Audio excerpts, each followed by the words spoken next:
देख रहे हैं स्टार न्यूज 21, नजर हमारी विश्वास आपका। आज गांव जाव में कृषि अधिकारी सोनू पारिक जी ने एक किसान पाठशाला का आयोजन किया।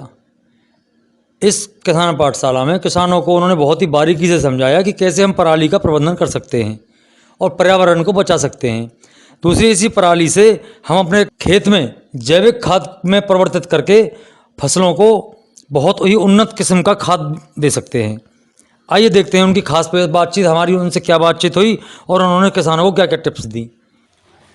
सर बताएं, आज आपने पाठशाला लगाई है किसानों की गांव जाब में, इसका क्या मतलब है, कैसे कैसे? ये पाठशाला हमारे सब जगह लगती है। पूरे उत्तर प्रदेश के कृषि विभाग की तरफ से किसान पाठशाला का आयोजन किया जाता है। इसमें किसानों को ये बताया जाता है कि 2 सीजन में लगती है, रबी और खरीफ में।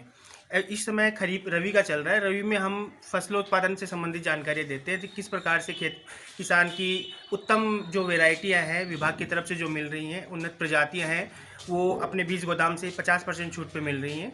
एक तो वो वेराइटियों के बारे में, एक किस तरह किसान अपने खेत में गहरी जुताई करके ज़्यादा उत्पादन ले सकता है, जिससे कि खरपतवार है इनको भी नष्ट किया जा सकता है।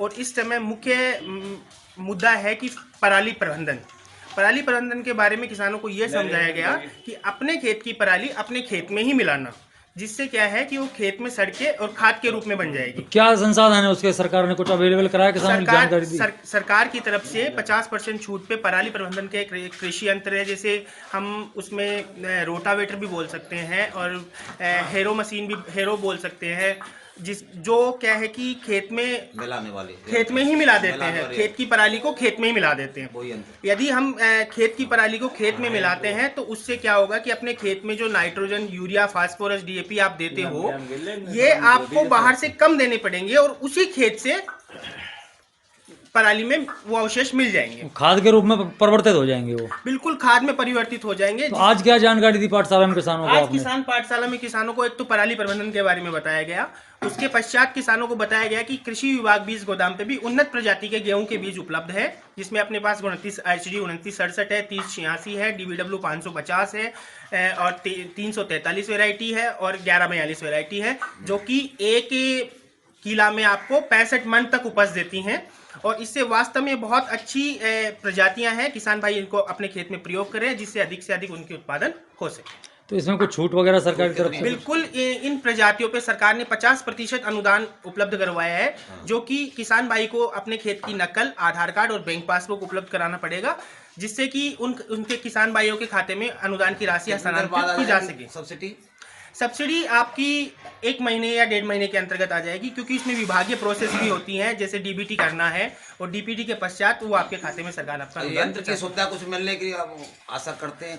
बिल्कुल। अभी पिछले महीने की 11 तारीख को कृषि विभाग उत्तर प्रदेश की तरफ से एक योजना, पराली प्रबंधन की योजना के अंतर्गत 50% अनुदान पे कृषि यंत्र के टोकन कट रहे थे और टोकन कई किसान भाइयों ने लिए भी हैं और आशा करता हूं कि आगे भी ऐसी योजना आएगी तो किसान भाई उसका पूरा लाभ। कुछ संदेश कृषि विभाग की तरफ से किसानों को जो पराली न जलाएं या ऐसा कुछ आप कहना चाहेंगे? मैं कृषि विभाग की तरफ से सभी किसान भाइयों से ये अनुरोध करता हूं कि आप पराली प्रबंधन के लिए बहुत अच्छा तरीका है इन सिटू मैनेजमेंट, जिसको अपने खेत की पराली को अपने खेत में ही मिलाए, चाहे वो रोटावेटर से मिलाए या फिर गौशाला की तरफ से, या जिन किसान भाइयों के पास बंडल बनाने वाली मशीन है जिसको बेलर और रैक बोलते हैं, वो बेलर और रैक भी कृषि विभाग की तरफ से 50% अनुदान पे उपलब्ध है, वो लीजिए और उसका बेलर से बंडल बनवा के और गौशाला में दीजिए। पर ये एक और सवाल करें, हम किसानों के धान उचित रेट पर नहीं मिल रहे हैं, इस बारे में कुछ कहना चाहेंगे? बिक नहीं रहे हैं MSP पे? किसानों के धान है, सरकार उचित रेट पे आपसे